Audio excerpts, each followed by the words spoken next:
মসজিদে ইমামতি কিংবা মন্দিরে পুরোহিতের দায়িত্ব পালনের বাইরে সময়ের অভাবে বাড়তি আয়ের সুযোগ কম ধর্মসেবীদের। শিক্ষকতা, ক্ষুদ্র ব্যবসা, কৃষি কিংবা টিউশনিও সবার জোটে না। উপাসনালয় কমিটির বাৎসরিক ভাতায় গোটা সংসারে খোরাক মেটানো দুঃসাধ্য। এমন মানবেতর পরিস্থিতিতে জাতীয় পে স্কেল এক ফালি স্বস্তি।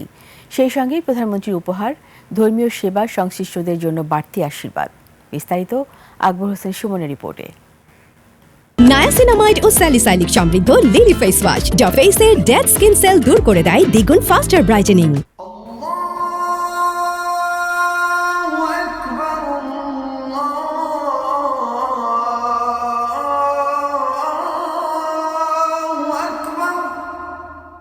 মুয়াজ্জিনের সুমধুর আজান কিংবা মন্দিরের কাসরধ্বনিতে বার্তা আসে শান্তি শৃঙ্খলার। ধর্মপরায়ণ ব্যক্তিরা যার যার উপাসনালয়ে ধর্মচর্চার পাশাপাশি সৃষ্টির কল্যাণে নিবেদিত হন।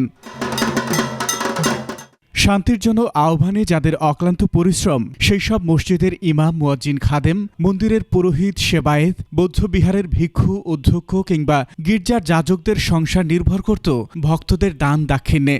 আমাদের জনগণের অনুদানের উপর নির্ভর করে আমরা চলি, আমরা বাঁচতে চাই, তাতে আমরা জনগণের কাছে দায়বদ্ধ থাকি। আমরা তো আসলে বৌদ্ধ সন্ন্যাসীরা মূলত আমাদের যারা ভক্তবৃন্দ আছে, আমাদের দায়ক দায়িকা আছে, তাদের দানের উপর আমাদের জীবন নির্বাহ হয়। আমাদেরকে যে সম্মান প্রদান করেছেন মাননীয় প্রধানমন্ত্রী, আমরা শুকরিয়া জ্ঞাপন করি এবং তার পরিবার পরিজনের জন্য দোয়া জ্ঞাপন করি।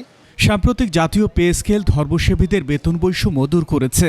সরকার নির্ধারিত গ্রেড ভিত্তিক বেতন কাঠামো অনুযায়ী খতিব ছাড়া মসজিদে কর্মরত অন্যান্য জনবলের জন্য গ্রেড ভিত্তিক বেতন কাঠামো কার্যকর হবে।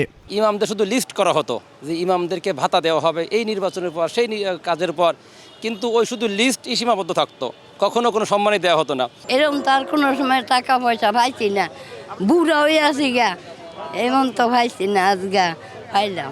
ধর্মের গুরুদায়িত্ব পালনে পূর্ণ একাগ্রতায় বৈষয়িক টানাপোড়েন মুক্ত করতে যুক্ত হয়েছে সরকারি সম্মানী। আমাদের যেটা স্বাভাবিকভাবে বেতন মসজিদ কমিটি থেকে দেওয়া হয়, এটা এই বর্তমান জমানায় আমরা এভাবে চলার সুযোগ হয় না, অনেক কষ্ট জীবনযাপন।